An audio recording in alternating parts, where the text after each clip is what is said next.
My name is Ray, and I am 58 years old. Tonight, Christmas Eve, I sit alone in my living room staring at the Christmas tree I decorated by myself for the third year running. The twinkling lights reflect memories of happier times when my late wife, Sarah, would fuss over every ornament placement, while our daughter Jessica would laugh at our playful arguments. Those days feel like a lifetime ago, yet the ache in my chest tells me they were just yesterday. Tomorrow, Jessica and her family are coming for Christmas dinner, and despite everything that has changed between us since Sarah passed, I still hold on to hope that we can recapture some of that old magic. But deep down, something tells me this Christmas will be different in ways I never imagined. Before I share what happened on that Christmas day that changed everything, I would love to know where you are watching this from. Please hit that like button if this story resonates with you, and do not forget to subscribe for more real-life stories. Now let me take you back to a Christmas that taught me the hardest lesson about family I have ever learned. To understand what happened, you need to know how we used to be. For 25 years, Sarah and I built what I thought was the perfect family. I worked as a civil engineer designing bridges that would stand the test of time, while Sarah taught third grade at Lincoln Elementary. Our daughter Jessica was our pride and joy, the center of our universe. Every Christmas was a celebration of everything we had built together. Sarah would start planning our Christmas dinner in November, making lists upon lists of everything from the turkey seasoning to the precise angle of the garland on the mantel. I would handle the outside decorations, stringing lights along the roofline, while Jessica, even as a teenager, would hold the ladder and tease me about my perfectionist tendencies.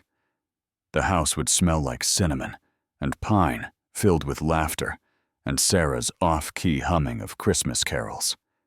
Jessica would come home from college and later from her job in marketing, her face lighting up the moment she walked through our front door.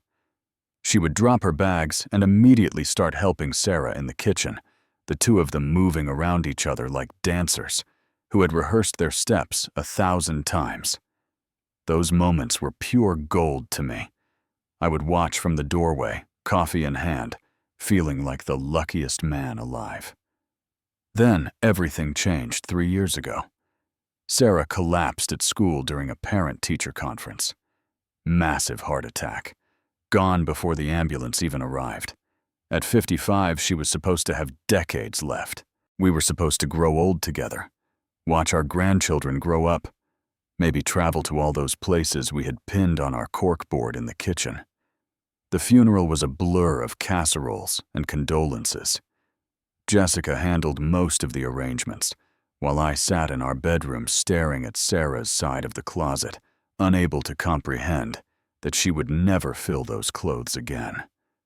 The grief hit me like a freight train, and I made the decision to take early retirement. At 55, I figured I had enough saved up, and I could not bear the thought of designing bridges for a future that Sarah would not be part of. Jessica was incredible during those first few months. She called every day, sometimes twice. She would bring her husband Marcus and their 2 young children, Emma and Dylan, over for Sunday dinners. Marcus, a successful attorney with political ambitions, was always polite, but distant.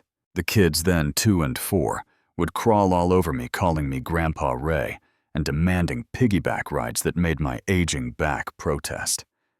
But gradually things began to shift. The phone calls became less frequent. Jessica would cancel Sunday dinners because of soccer practice or birthday parties or work obligations. When they did visit, Jessica seemed distracted, constantly checking her phone. Marcus would make comments about the house being too big for one person, how I should consider downsizing. I tried to understand. Jessica had her own life, her own family to worry about. Grief affects everyone differently, and maybe she was protecting herself by pulling away from the memories that our house held. I convinced myself that this was normal, that time would heal these wounds and bring us back together. This Christmas, I was determined to recreate some of that old magic. I bought expensive gifts for Emma and Dylan. a dollhouse for Emma that required 3 hours of assembly, and a train set for Dylan that covered half the living room floor. For Jessica, I found a locket with Sarah's picture inside, thinking it would help her feel close to her mother again. I spent days preparing Sarah's famous recipes, consulting the handwritten cards she had left behind, trying to make everything just the way she used to. I decorated the entire house inside and out. Every room had its own Christmas touch, just like Sarah always insisted. I even bought a new tablecloth that matched the one Sarah had used for our last Christmas together. As I set the table on Christmas Eve, I felt more hopeful than I had in months. Maybe this would be the Christmas that brought my daughter back to me. Christmas morning arrived crisp and clear. I was up before dawn, checking and rechecking every detail. The turkey was in the oven. The table was set with our best china, and the presents were arranged perfectly under the tree. Everything had to be perfect for Jessica and her family. At 9 in the morning, my phone rang. Jessica's voice sounded strained, almost cold, in a way that immediately put me on edge. "Dad, we are running behind schedule. We will not be there until late afternoon. Something unexpected came up that we need to deal with first." "Is everything all right?" I asked, trying to keep the disappointment out of my voice. "Do you need any help with anything?" "No, Dad, just something Marcus needs to handle. We will see you later." The line went dead before I could respond. I stared at the phone, feeling that familiar knot of anxiety forming in my stomach. In the old days, Jessica would have explained what was wrong. She would have asked if she could bring anything, or if I needed help with dinner preparations. This new version of my daughter felt like a stranger. I spent the morning pacing around the house, adjusting decorations that did not need adjusting, checking on the turkey every 15 minutes. The silence felt oppressive. Sarah's absence was always most noticeable during the quiet moments, but today it felt like a physical weight pressing down on my chest. When they finally arrived at 4 in the afternoon, I was already exhausted from worry and waiting. Marcus emerged from their BMW with the expression of a man attending a funeral rather than a Christmas celebration. He shook my hand with his usual firm grip, but his smile never reached his eyes. "Ray," he nodded curtly. "Sorry we are late. Traffic was brutal." Jessica followed behind him, her face buried in her phone screen. She offered me a brief hug that felt more like a polite gesture than genuine affection. "Hi, Dad," she said without looking up.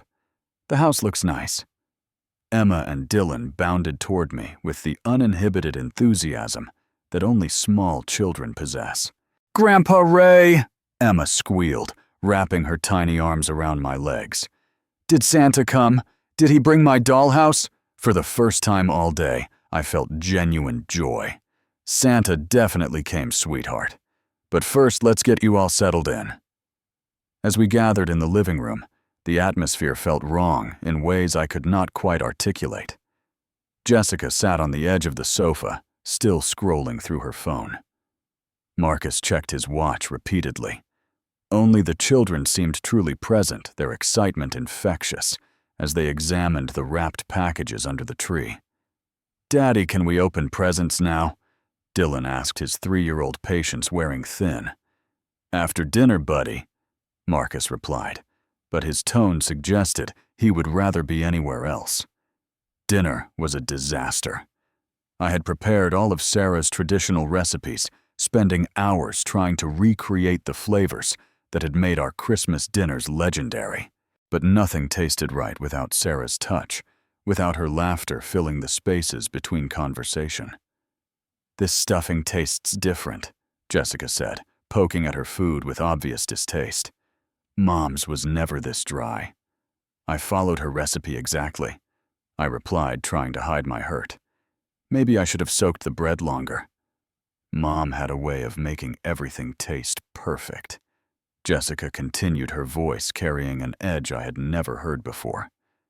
"Some things just cannot be replicated." Marcus nodded in agreement, though I noticed he was barely eating. "It must be difficult trying to fill those shoes," he said, in what I assumed was meant to be a sympathetic tone. I tried to steer the conversation toward happier topics, asking about the children's school activities and Jessica's work. But every attempt fell flat.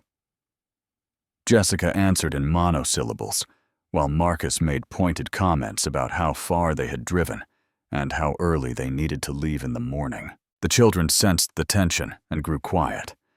Emma picked at her mashed potatoes, while Dylan asked why everyone looked sad.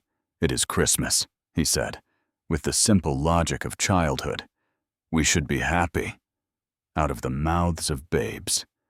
I forced a smile and started telling them stories about their grandmother, how she used to make Christmas cookies shaped like reindeer, and how she would read them the night before Christmas in funny voices. The kids giggled, but I noticed Jessica had stopped eating entirely and was staring out the window as if planning her escape. After dinner, I retreated to the kitchen to start cleaning up, hoping some alone time would help me process what was happening. Through the doorway, I could hear Jessica on her phone speaking in low, urgent tones. I caught fragments of her conversation. "Tomorrow morning," and "We need to handle this properly," and "He is not going to make this easy." The knot in my stomach tightened. Whatever was happening, I was apparently at the center of it. When I returned to the living room with coffee, Jessica was waiting for me with the expression of someone preparing for battle. Marcus had moved closer to her on the sofa, presenting a united front. The children were playing quietly with their new toys in the corner, oblivious to the storm that was building. "Dad, we need to talk," Jessica said, patting the armchair across from her like she was summoning a disobedient child. Her voice carried an authority that reminded me uncomfortably of how she spoke to her own children when they were in trouble. I sat down, coffee cup in hand, trying to project a calm I did not feel. "Of course, sweetheart. What's on your mind?" "This," she said, gesturing around the room. "All of this. This house, this obsession with keeping everything exactly the way Mom left it. Dad, it has been 3 years. You need to move forward with your life." The words hit me like ice water. "I do not understand what you mean. I am moving forward. I have hobbies. I volunteer at the food bank. You are stuck," Jessica interrupted, her voice rising. "You are living in a museum dedicated to a woman who is never coming back. And worse than that, you are trying to drag the rest of us down with you." I set my coffee cup down carefully, my hand suddenly unsteady. "Jessica, I think there might be some misunderstanding here. I'm not trying to drag anyone down. I just want to maintain our family traditions to honor your mother's memory." Marcus leaned forward, his lawyer instincts taking over. "Ray, what Jessica is trying to say is that your current living situation is not sustainable. This house is too big for one person. The maintenance alone must be overwhelming, and frankly, the isolation is not healthy." "I am not isolated," I protested. "I have friends' activities. Just last week Dad, you called me 4 times last week." Jessica cut me off. 4 times. About nothing important. You wanted to know what Mom's favorite Christmas ornament was, whether I remembered the name of her hairdresser, if I thought you should repaint the kitchen the same shade of yellow. These are not the conversations of someone who is moving on. I felt like I was drowning. "I thought you enjoyed talking about your mother. I thought it helped us both feel close to her." "It did at first," Jessica admitted, her voice softening slightly. "But Dad, you have turned Mom's memory into a weapon. Every time Marcus and I try to suggest that you might be happier in a smaller place, you talk about how Mom loved this house. Every time we cannot make it for Sunday dinner, you remind us how Mom used to cook for the family every week. You are using guilt to control our lives." The accusation hung in the air like smoke. I stared at my daughter. This woman who looked like the little girl I had taught to ride a bicycle and helped with algebra homework, but who spoke to me now like I was a stranger she barely tolerated. "I never meant to make you feel guilty," I said quietly. I just miss her. I miss all of us being together. I thought you missed that too. We do miss Mom, Marcus interjected. But we also have to live our lives. Emma and Dylan need consistency routine. Jessica has a demanding job. I have cases that require my attention. We cannot spend every weekend driving 3 hours round trip to humor your need to relive the past. 3 hours. In all the years they had been coming to visit Marcus, had never once mentioned that the drive was a burden. I wondered how long he had been calculating the cost of maintaining our relationship in terms of time and inconvenience. This is not about humoring me, I said, feeling my own frustration beginning to build. This is about family. This is about making sure Emma and Dylan know where they come from, that they understand their grandmother was a real person who loved them, even though she never got to meet them properly. Jessica shook her head. Dad, you need professional help. You need to talk to someone about healthy ways to process grief. And you need to make some practical decisions about your future. What kind of practical decisions? The question hung in the air for a long moment. Jessica and Marcus exchanged a look that told me they had rehearsed this conversation many times. We think you should consider Sunshine Manor, Jessica said finally. It is a beautiful assisted living community about 20 minutes from our house. We could visit more often, the kids could spend more time with you, and you would have people your own age around for companionship. Sunshine Manor. The name sounded cheerful enough, but I knew what it really meant. It meant giving up my home, my independence, my connection to Sarah. It meant admitting that I was too old and too broken to take care of myself. This house is where your mother and I built our life together, I said, surprised by how steady my voice sounded. This is where you grew up, where you took your first steps, where you brought Marcus to meet us for the first time. This house is not just walls and a roof. It is our family's history. History that is keeping you trapped, Jessica replied. Dad, this is not a discussion. This is what needs to happen. We have already scheduled a tour for next week. You are going to love it there. The finality in her voice chilled me. This was not a daughter worried about her father's well-being.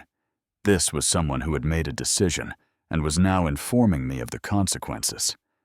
Emma looked up from her dollhouse. Grandpa Ray, why does everyone sound angry? I forced a smile for her benefit. We are just talking about grown-up things, sweetheart. Nothing for you to worry about. But inside, I was beginning to understand that everything I thought I knew about my relationship with my daughter had been an illusion. The evening continued to deteriorate from there. After our discussion, Jessica seemed to feel that the hard part was over, and she could relax into what she apparently considered normal family time. But everything felt poisoned now.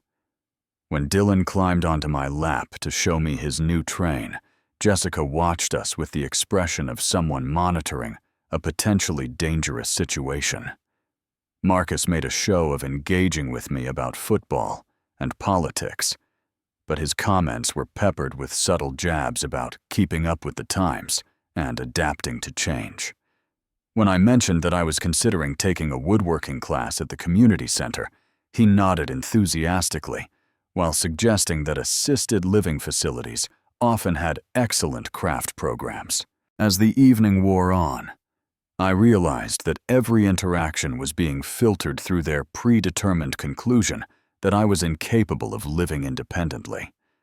When I could not immediately remember the name of my new neighbor, Jessica and Marcus exchanged meaningful glances.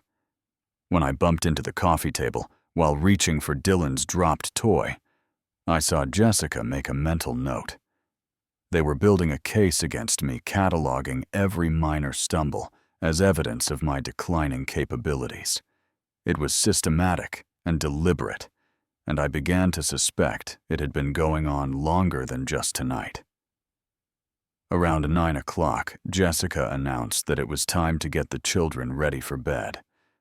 They were staying in the guest room, the same room Jessica had slept in as a teenager. As I helped carry their bags upstairs, I noticed Jessica examining the banister, testing its stability with her hand. "This seems loose, Dad," she said, wiggling the railing. "When was the last time you had someone check this? It could be dangerous with kids in the house." The banister was solid as a rock. Sarah and I had had the whole staircase reinforced when we renovated the house 15 years ago. Jessica was creating problems where none existed, but I was beginning to understand the futility of defending myself. "I will have it looked at," I said simply. After tucking the children into bed, I expected Jessica and Marcus to retreat to their room for the evening. Instead, they followed me back downstairs and positioned themselves on the sofa like judges preparing to deliver a verdict. "Dad, there is something else we need to discuss," Jessica began, and my heart sank. Whatever was coming next, I knew it would be worse than anything that had already been said. "Tonight, when we were talking about your future, you seemed resistant to the idea of making changes. We understand that this is difficult, but we need you to understand something important." She paused, looking at Marcus for support. He nodded encouragingly like a director approving an actor's performance. "We are not asking you to consider Sunshine Manor," Jessica continued. "We are telling you that this is what is going to happen. Tomorrow, we will start the process of getting this house ready to sell. We have already spoken to a realtor, and we have an appointment next week to discuss the market value." The room began to spin slightly. "You spoke to a realtor about selling my house without consulting me. Dad." "You are not thinking clearly about this," Marcus interjected. "The maintenance costs alone on a house this size are going to eat up your savings. Property taxes are only going to increase. And if something happens to you, if you fall or have a medical emergency, there would be no one here to help. I have neighbors. I have friends. I have a medical alert system." "That is not enough," Jessica said firmly. "Dad, we love you. That is why we are doing this. We want what is best for you, even if you cannot see it right now." I looked at my daughter, really looked at her, and tried to find some trace of the compassionate woman Sarah and I had raised. But all I saw was cold determination and something that looked disturbingly like impatience. "And if I refuse?" I asked. Jessica sighed deeply, as if my question was confirmation of everything she had been saying about my deteriorating mental state. "Dad, we really hope it does not come to that. But if necessary, we are prepared to pursue legal guardianship. Marcus has already researched the process." Legal guardianship. The words hung in the air like a threat. They were talking about taking away my fundamental right to make decisions about my own life. They were talking about treating me like a child or someone with dementia. I sat in silence, absorbing the magnitude of what was happening. This was not concern for my well-being. This was a coup carefully planned and methodically executed. And the most devastating part was that it was being carried out by the person I loved most in the world. "I think I need some time to process all of this," I said finally. "Of course, Dad. We understand this is a lot to take in, but time is a factor here. The housing market is good right now, but that could change. The sooner we act, the better the outcome for everyone." Everyone. As if my preferences and feelings were just obstacles to be overcome in service of some greater good that they had defined without my input. As they finally headed upstairs, Jessica turned back to me with what I suppose she thought was a reassuring smile. "Dad, I know this seems scary right now, but once you settle into Sunshine Manor, you are going to wonder why you waited so long. You will have friends, activities, professional care if you need it. It is really going to be wonderful." And after they left the room, I sat alone in the dark, surrounded by the ghosts of Christmas past and the wreckage of Christmas present. The tree lights twinkled cheerfully, but they might as well have been morning candles. For the first time since Sarah died, I felt truly and completely alone.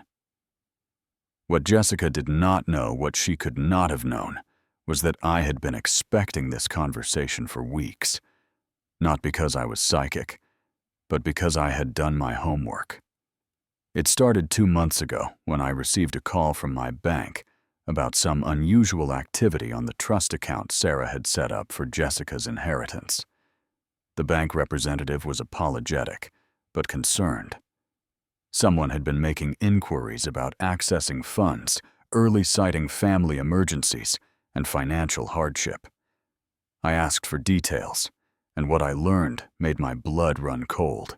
Jessica had been calling the bank regularly, trying to find loopholes in the trust structure that would allow her to access Sarah's money before the predetermined date. The trust was ironclad, designed by Sarah's lawyer to provide for Jessica's future while protecting the principal from impulsive decisions. But Jessica was not giving up. According to the bank records, she had even brought Marcus to one of the meetings presenting themselves as concerned children, worried about their aging father's ability to manage his finances. They had suggested that perhaps the trust should be restructured to give them more control over family assets. That night, I called my own lawyer, George Patterson, who had been handling my affairs for over 20 years. What he told me confirmed my worst fears. "Ray, I hate to be the bearer of bad news, but Jessica has been making inquiries about your estate planning. She wanted to know about powers of attorney, about the process for having someone declared incompetent to manage their own affairs. My daughter, my only child, the little girl who used to crawl into bed with Sarah and me during thunderstorms, was researching how to have me declared mentally incompetent. George arranged for a private investigator, someone discreet, who specialized in family financial disputes. What we discovered over the following weeks painted a picture of a couple in serious financial trouble, despite their outward appearance of success. Marcus's law practice was struggling. He had made some high-risk investments in a client's business venture that had gone belly up. They had refinanced their house twice and were carrying significant credit card debt. Jessica's marketing firm had been cutting staff, and her position was less secure than she let on. But the most damaging discovery was that Jessica had already applied for a reverse mortgage on my house. She had used forged documents to present herself as my financial power of attorney, and had gotten surprisingly far in the process before the mortgage company's due diligence uncovered the fraud. My daughter was not just planning to put me in assisted living. She was planning to steal my home and Sarah's legacy to solve her own financial problems. The private investigator presented me with a thick folder of evidence: credit reports, bank records, email communications between Jessica and the reverse mortgage company. Phone logs showing multiple calls to assisted living facilities, not just Sunshine Manor, but half a dozen others, all with waiting lists and significant upfront fees. "Mr. Johnson," the investigator said, "your daughter has been planning this for months. The Christmas visit is not a family reunion. It is the final stage of a carefully orchestrated plan to gain control of your assets." I spent that night reading through every document, every email transcript, every piece of evidence that proved my daughter had already written me off as an inconvenient obstacle to her financial recovery. The next morning, I called George Patterson again. "George, I want you to prepare new documents. A revocable trust that protects all of my assets, a new will that reflects my current wishes, and I want you to prepare cease and desist letters for any financial institutions that Jessica might approach in the future." "Ray, are you sure about this?" "Once we take these steps, there is no going back. Your relationship with Jessica will be permanently damaged." I thought about that for a long moment. "George, I think my relationship with Jessica is already over. I just have not been willing to admit it yet." Over the following weeks, I restructured my entire estate. The house would remain mine until my death, at which point it would be donated to a foundation that provides transitional housing for widows and widowers. Sarah's trust fund was redirected to various charities that she had supported during her lifetime. Jessica would inherit nothing except Sarah's jewelry and personal items. Things that had sentimental value, but no significant monetary worth. I also arranged for a comprehensive medical and psychological evaluation to document my mental competency. If Jessica wanted to pursue guardianship, she would have to overcome the testimony of multiple doctors who could attest to my sound mental state. By the time Christmas arrived, I was fully prepared for what was coming. The only thing I had not anticipated was how much it would hurt to watch my daughter reveal her true nature with such calculated cruelty. As I sat in my living room that night, listening to my family sleeping upstairs in bedrooms, they were planning to sell out from under me, I felt a strange sense of peace. Tomorrow, Jessica would discover that her carefully laid plans had a fatal flaw. She had underestimated her father. Christmas morning dawned gray and cold, matching my mood perfectly.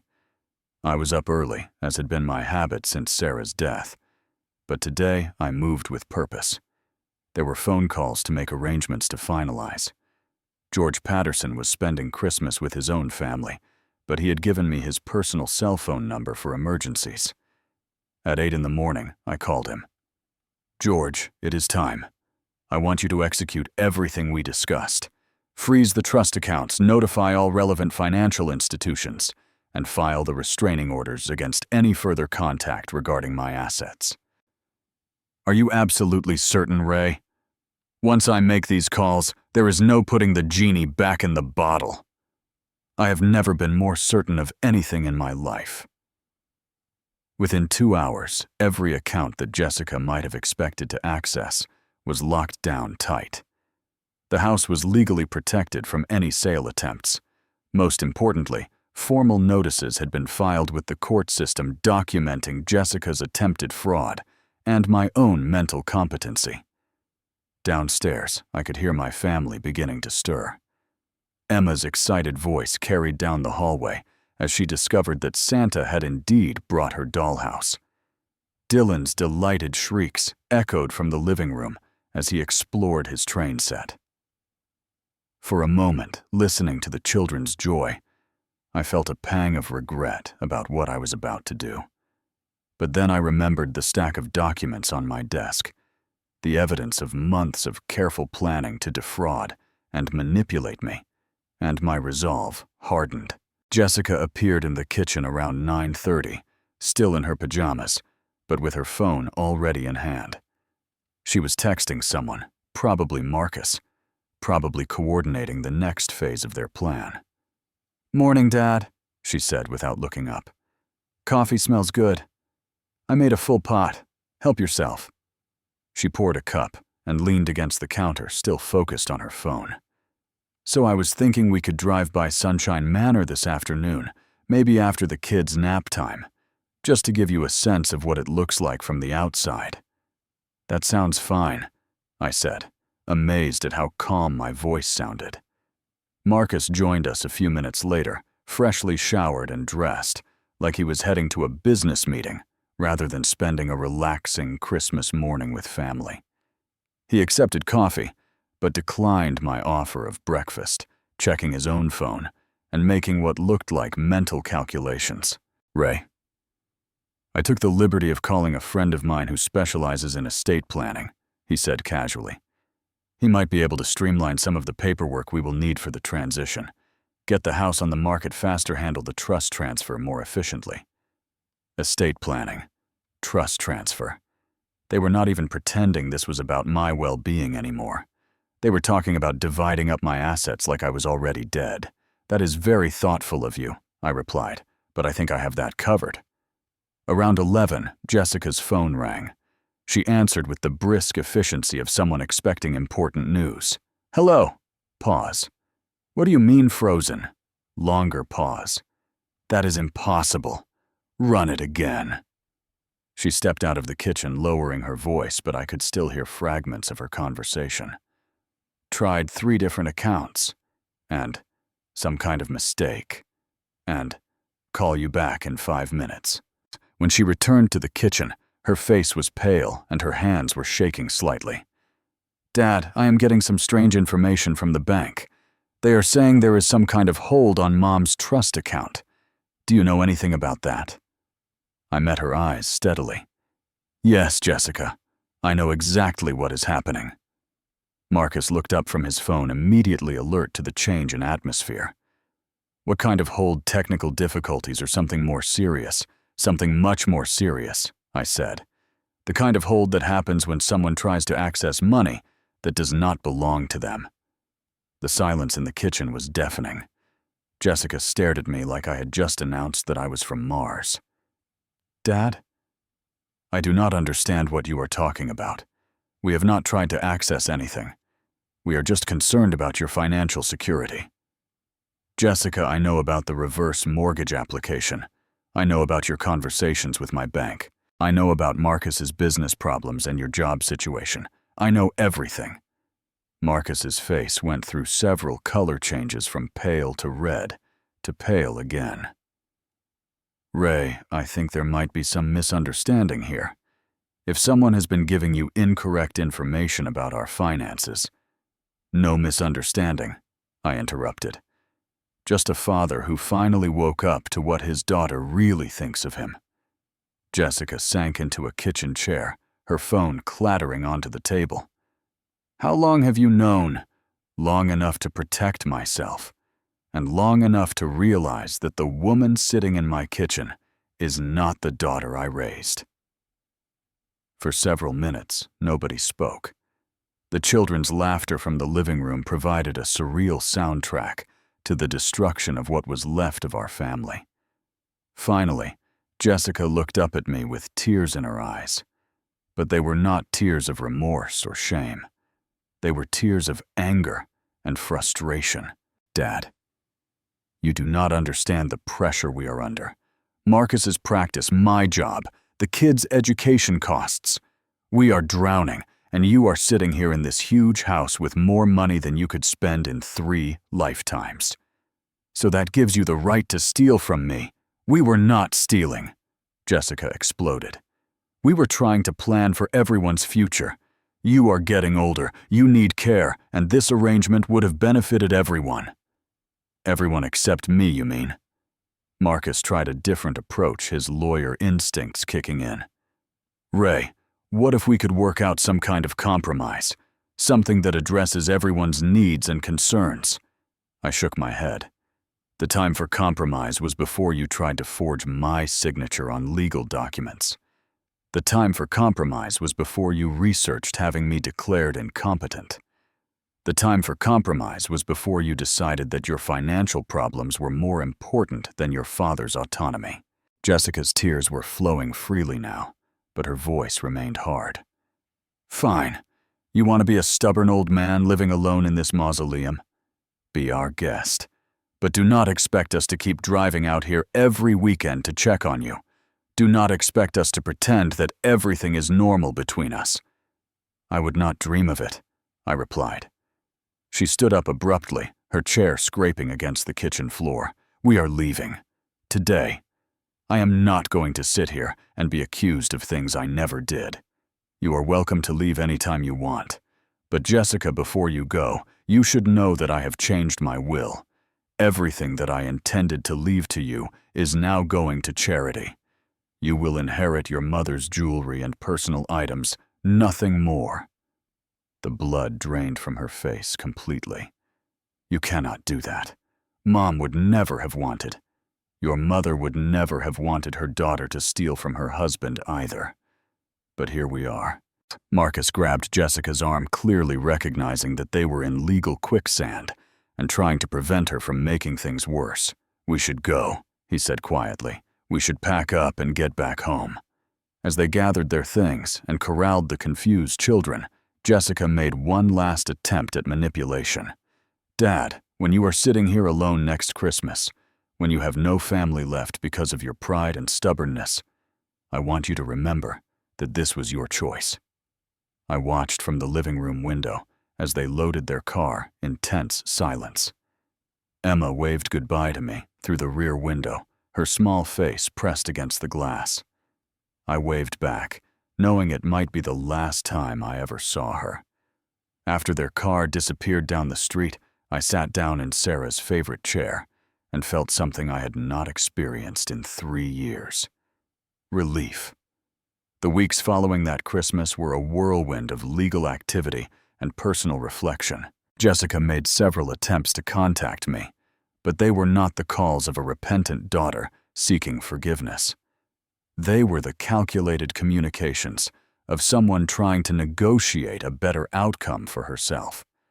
George Patterson fielded most of these calls, protecting me from what he described as increasingly desperate attempts at manipulation. Jessica had apparently consulted with several other lawyers about challenging my mental competency, but the comprehensive medical evaluations I had undergone made such challenges futile. Marcus called once, attempting what he probably thought was a reasonable man-to-man conversation about finding a path forward that works for everyone. I listened politely as he outlined various scenarios that would give them partial access to Sarah's trust in exchange for their agreement to leave me alone. "I appreciate the call, Marcus," I said when he finished his pitch, "but you seem to be operating under the misunderstanding that this is a negotiation. It is not. This is the consequence of choices that you and Jessica made. There is no path forward that involves me trusting either of you with my financial security or my personal welfare." The finality in my voice must have gotten through to him, because he never called again. About a month after Christmas, I received a lengthy email from Jessica. It was part apology, part justification, and part final attempt at emotional manipulation. She wrote about her love for me, her concern for my welfare, and her regret about the misunderstandings that have driven us apart. But buried in the flowery language were continued suggestions that I was making poor decisions, that I was isolating myself unnecessarily, and that she hoped I would reconsider some of the harsh judgments I had made about her motivations. I read the email twice, then deleted it without responding. The truth was, I was not isolating myself at all. For the first time in 3 years, I was beginning to reconnect with life beyond the walls of my grief. I joined a grief support group at the local community center, where I met other widows and widowers who understood the particular challenges of rebuilding an identity after losing a life partner. That is where I met Martha, a 55-year-old widow whose husband had died in a car accident 2 years earlier. Martha was a retired nurse with a sharp wit and a laugh that reminded me just enough of Sarah's to be comforting without being painful. Our friendship developed slowly, built on shared understanding rather than shared history.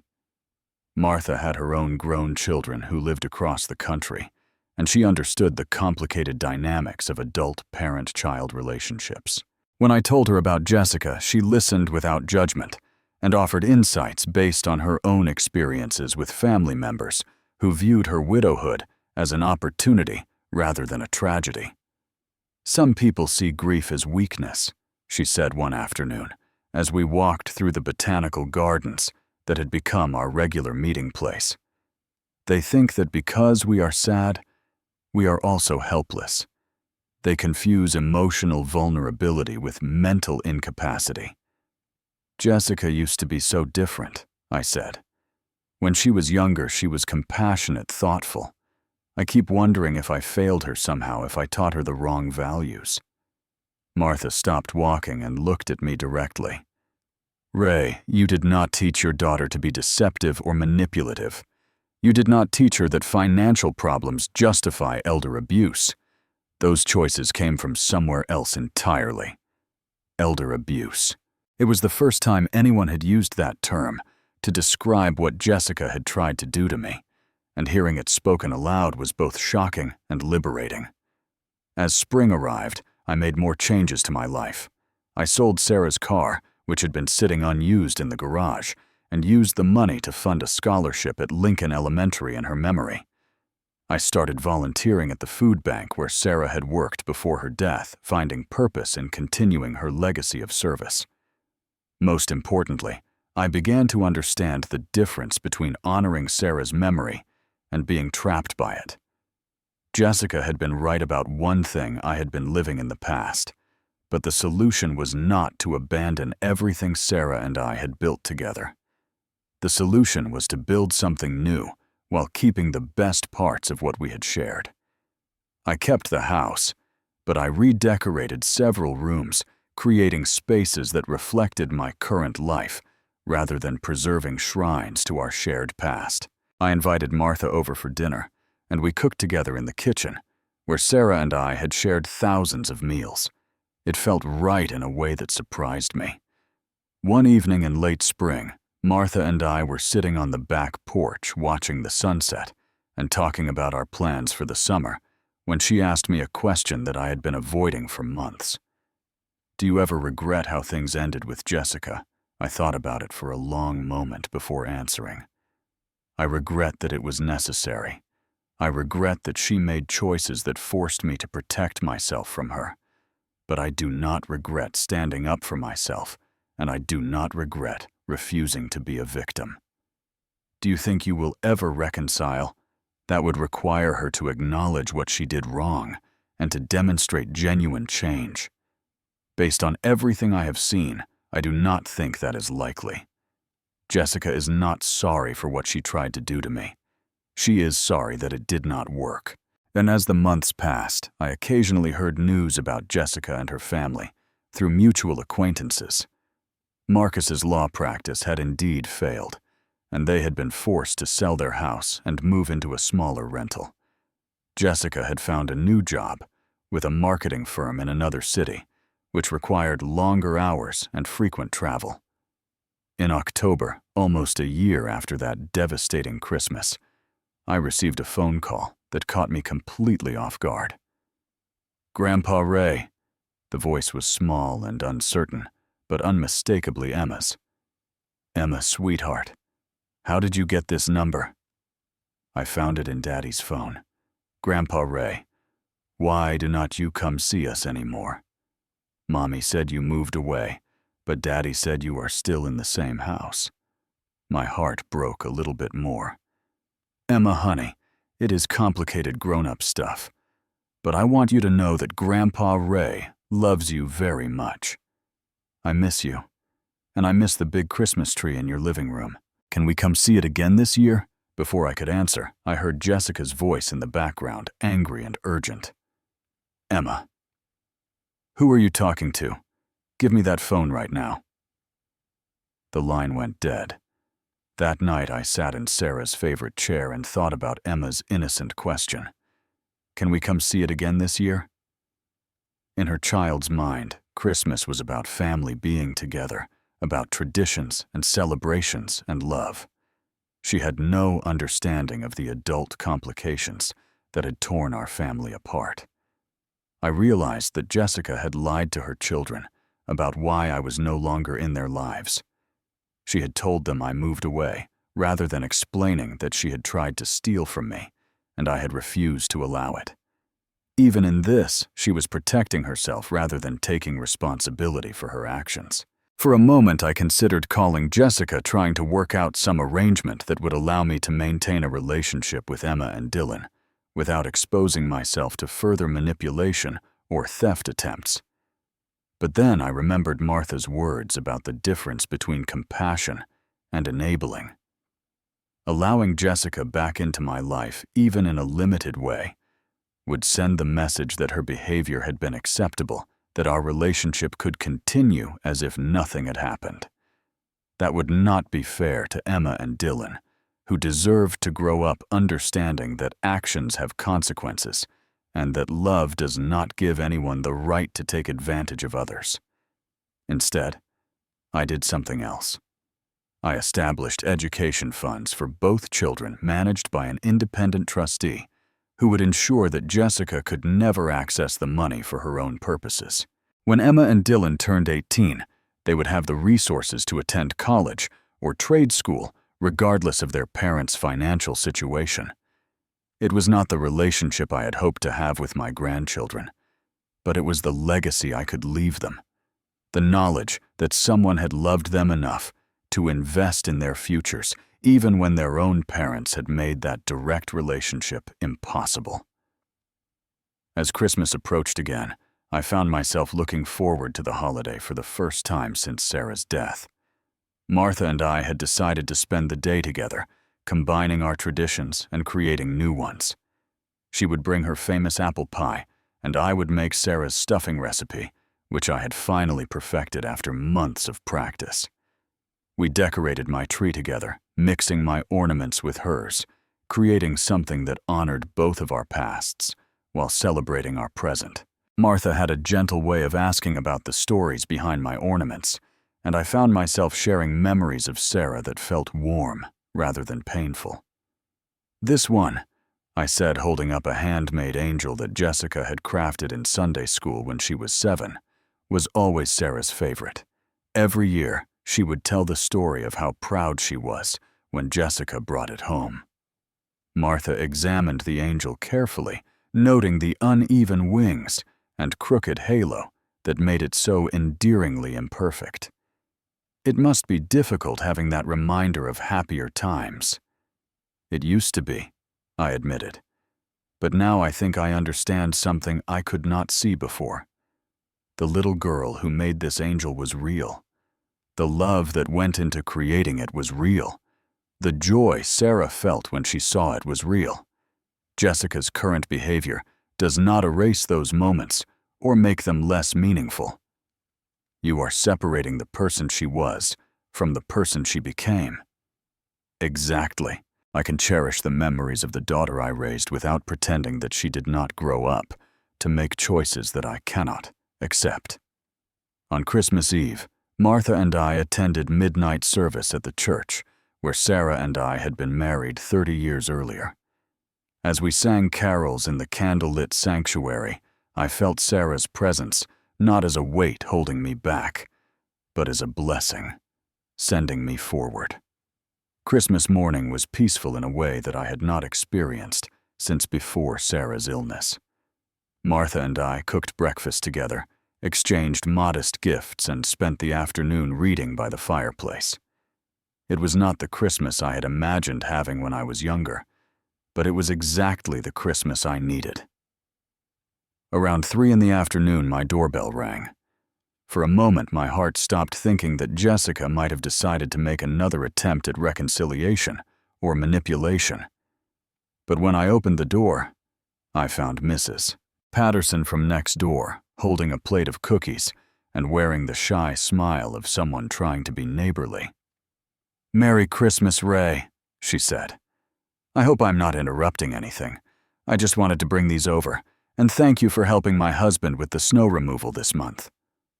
I invited her in to meet Martha, and the three of us ended up having a lovely conversation about the neighborhood, about holiday traditions, about the ways communities can support each other through difficult times. After she left, Martha looked at me thoughtfully. "You have built a nice life here, Ray. Different from what you had before, but good in its own way." That evening, as Martha prepared to head home to her own house, she paused at the door and said something that I knew I would remember for the rest of my life.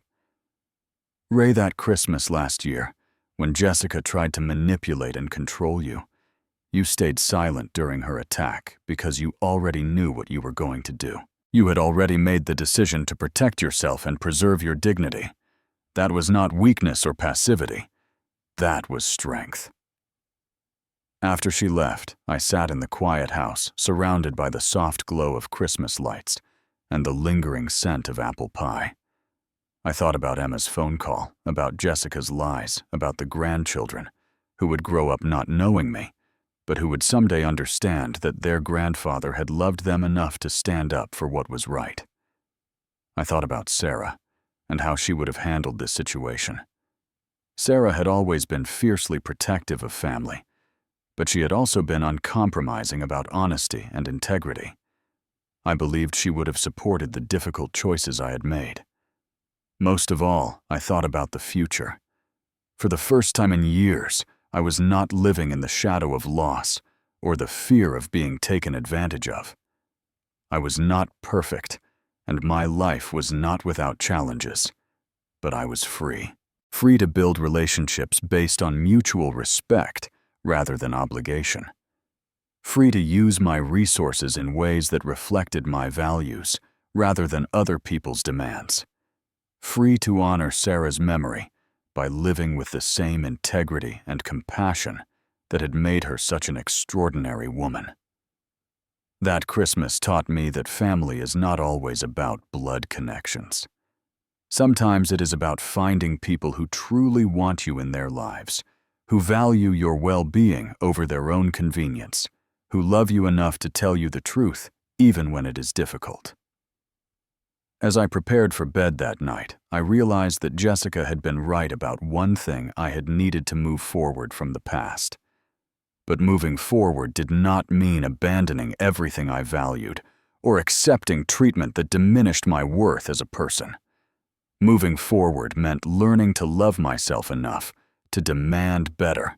Have you ever found yourself in a situation where family members tried to take advantage of your vulnerability? How did you handle it? And what did you learn about setting boundaries with people you love? I would love to hear your thoughts in the comments below. If this story resonated with you, please give it a like and subscribe for more real-life stories about family relationships and the courage it takes to stand up for yourself. Share this video with someone who might need to hear that it is never too late to choose dignity over manipulation, even when it comes from the people we love most.